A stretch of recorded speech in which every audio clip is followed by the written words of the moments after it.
feeling stressed about your exam, wanting a sense of reassurance that you're going to do well, well, you've come to the wrong vlog, because this one's going to get you feeling all like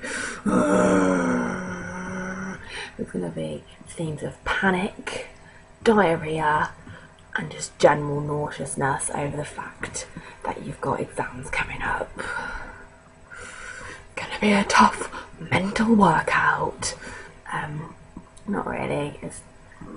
I'm not going to discuss human waste or anything like that. But I'm not going to talk about calming exam relaxation tips either, because I'm not a yoga teacher. You know, just like what impressions might be. Look at that limberness. So yeah, I thought I'd come up with you my top 3 exam stressy moments, because if you are panicking and you know think things have gone wrong, and then I'm gonna just give you some reassurance, and also talk about top tips before exams that I find help and post exam help. So number 3 worst exam situation was probably in my first year when I was at Lancaster University doing psychology. It's my first degree, probably said that.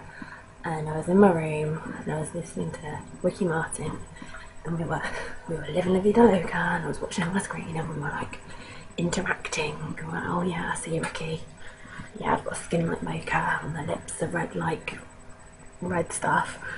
And I got a little knock at my door and my friend came in. I was like, oh hi friend, come on in, just dancing to Ricky Martin, but we'll stop this for now. And then I was like, oh actually, what's the time? Because I had the time wrong on my computer and the time wrong on my watch, and I was like, oh, I don't know what source to trust. My exam's at 2 and my computer's telling me it's 2 and my watch is telling me it's 1:30. But obviously I wanted to trust the 1:30 one, so that me and Ricky could go, you know, memento going a little bit longer. And so yeah, I chilled with my friend for a bit, and then she's like, oh, I've got to go. And I was like, oh yeah.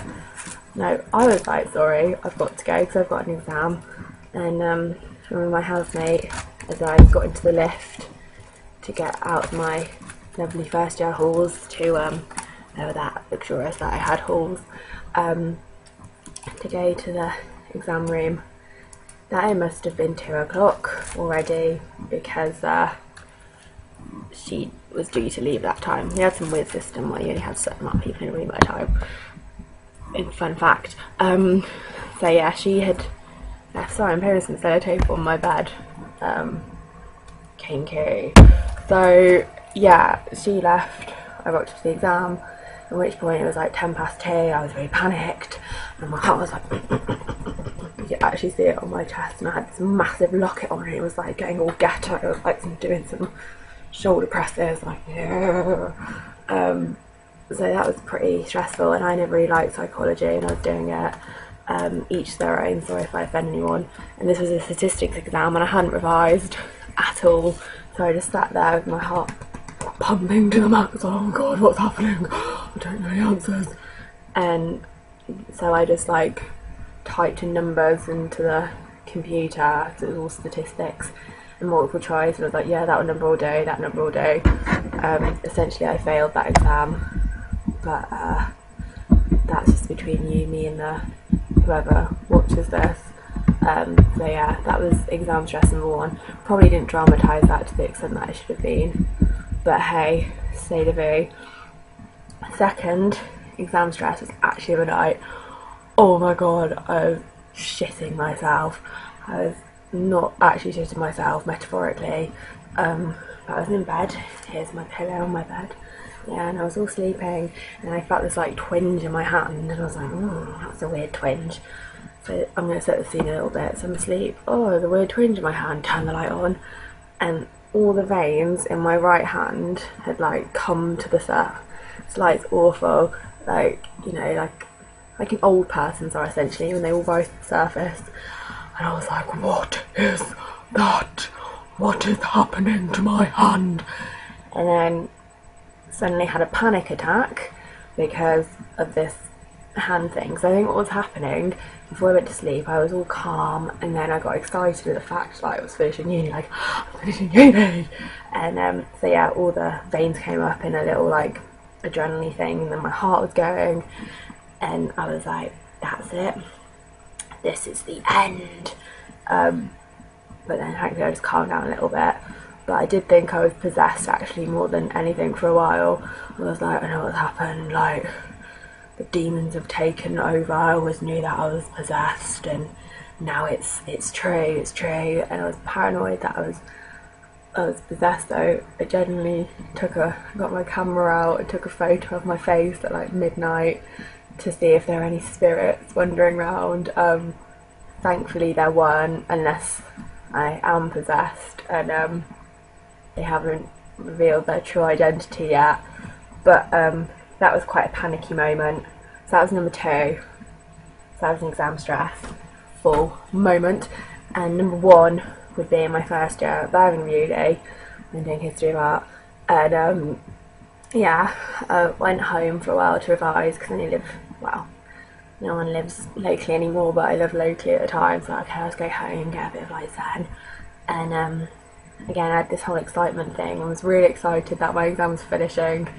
And the night before, about 10 o'clock, I was like, Dad, I need to take this rubbish out in the kitchen because I need to get in with my inner tea for tomorrow morning. I don't want to see any rubbish because it's going to ruin my calm interior.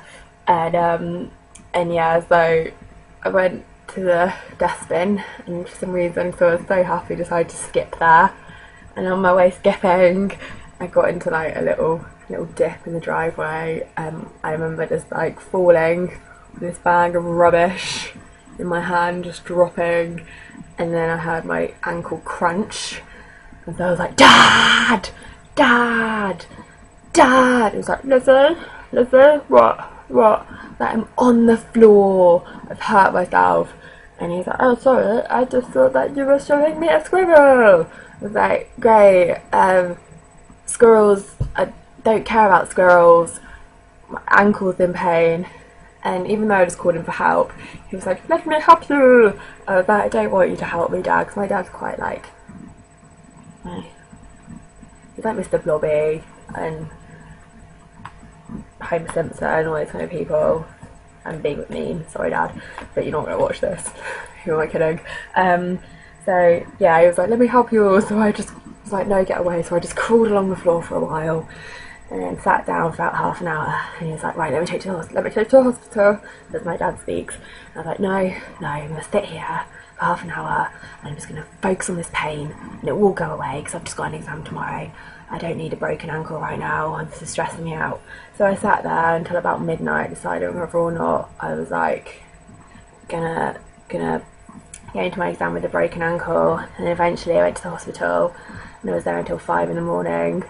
And yeah, so eventually I got home and texted my friend because I didn't have any internet at the time, and she was wonderful and thankfully managed to email my tutor person and be like, yeah, I've broken my ankle and I had to have an appointment, which was at the time of the exam the next day, to put a cast on it. And that was just the most annoying thing ever because everyone else just got to sit there, and then I had to wait like 3 bloody months. It wasn't even a reset. I was like, great, this is first year and I can't even finish it properly. So those are my 3 most stressy exam moments. Probably not really that stressful. But yeah, my mum called me this morning actually because I've had 2 exams so far. Didn't finish one the other day. Well, I guess that's just life. And yeah, so I came home and had a little cry and ate 5 chocolate bars like us girls do. And so I called my mum and I was like, Mummy, this is awful. And without even realising this morning at 7:30, apparently I called her, and she called me at 7:45. I was like, what are you doing? I'm asleep, leave me alone. And she was like, Liz, you called me half an hour ago and you left a message on my voicemail saying, I'm really tired, I'm so tired, I just don't know what I'm gonna do. And I have no recollection of this whatsoever, which is just really bad. So that's another little thing. And top tips for like before exam time, standing nerves, don't talk to anyone. One today I just stood outside on my own for a little bit and then saw some chums and I was like, yay, let's like not talk about the exam. And then came out and like thankfully we all done different questions, so managed to avoid that kind of what was in the exam and what wasn't, because when you compare to what other people say, it's like, oh no, I didn't write that, I didn't write that. So yeah, I'm just going to say best thing to do in my, for me personally, before I go into the exam, I listen to some Busta Rhymes, J-Lo and LL Cool J, that song where it's like because that like helped me get through my GCSEs, and those are the days that I like to say that I was more clever. And eat an egg because they keep your belly full. So yeah, those are some exam stories and exciting facts which hopefully might give any nerves that you've got a little bit of zen. So good luck guys, and ciao for now.